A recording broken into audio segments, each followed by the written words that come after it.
You cannot understand God's love, father's love.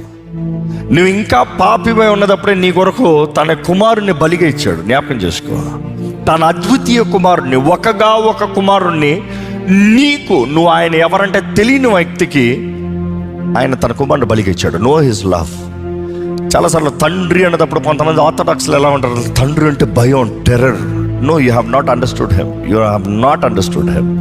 He is love. God is love. దేవుడు ప్రేమై ఉన్నాడు.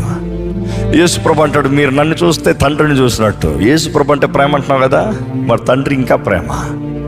ఆయన నీ స్థితిని ఎరిగి నిన్ను ప్రేమిస్తూ నీ జీవితంలో గొప్ప కార్యాలు జరిగిస్తానికి ఆశపడుతున్నాడు. గొప్ప కార్యాలు, మామూలు కార్యాలు కాదు. నేను నిన్ను శాశ్వతమైన ప్రేమతో ప్రేమిస్తున్నానని చెప్పిన తండ్రి, ఆ తండ్రిని జ్ఞాపకం చేసుకో. నిన్ను విడువక ఎడబాయక నీ తోడు ఉంటాను, నిత్యము నీ తోడు ఉంటానని చెప్పిన దేవుడిని జ్ఞాపకం చేసుకో.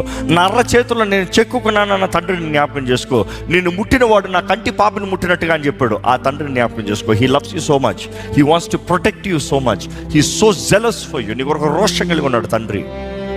మాట్లాడావా?